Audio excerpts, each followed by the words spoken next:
Season 1, Episode 10, the final episode of the season, titled The Last Appointment.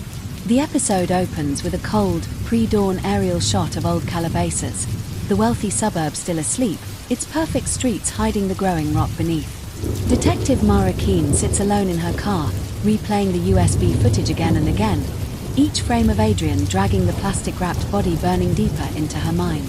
Clara is still missing. The precinct is tensed. Captain Sanderson warns Mara that without a body, a confession, or an eyewitness, they can't touch Adrian without risking the case being thrown out. But Mara has already made her choice, rules or not. She's bringing Clara back. Meanwhile, Adrian is in his surgical theatre, preparing for what feels like a ritual.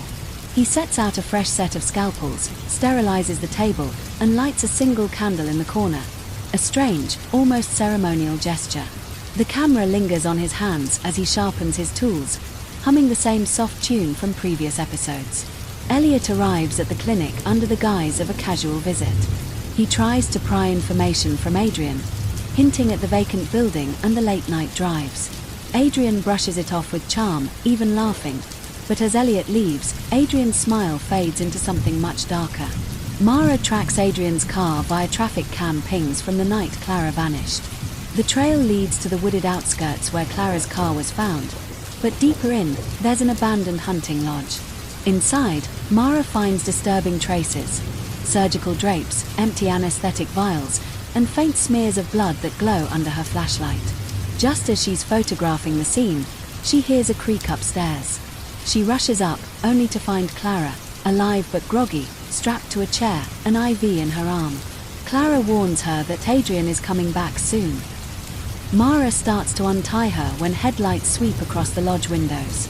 Adrian enters, the door closing with a soft click. His expression is calm, but there's something almost disappointed in his eyes. He speaks to Mara with unnerving composure. "Detective Keene, you've ruined a very delicate process." What follows is a slow, tensed standoff. Adrian circles Mara, speaking as though they're colleagues dissecting a case, except his case is human perfection, and he describes each of his victims as if they were failed works of art. Mara keeps her gun trained on him, but Adrian moves with such deliberate slowness that it's hard to anticipate his next step. When he finally lunges, she fires, but he ducks, knocking the gun aside and fleeing through a side door into the woods. The final moments are frantic.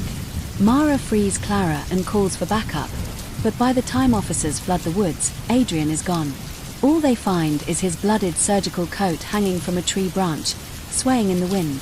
The last scene is of Adrian, now clean-shaven and wearing tinted glasses, boarding a small private plane at a rural airstrip in California. As the plane takes off, he looks out the window with the faintest yet evil smile. The end of Season 1. Season 2 turns the cat-and-mouse game into a full-blown international manhunt. The atmosphere is more tensed, paranoid, and claustrophobic. The focus shifts between Adrian's careful manipulation of new environments and Mara's relentless pursuit. Horror elements intensify as Adrian's work becomes bolder and more symbolic, almost taunting the police. Thematically, Season 2 explores identity, how Adrian sheds and adopts personas with surgical precision, and obsession, as Mara's fixation on catching him begins to blur her own moral boundaries.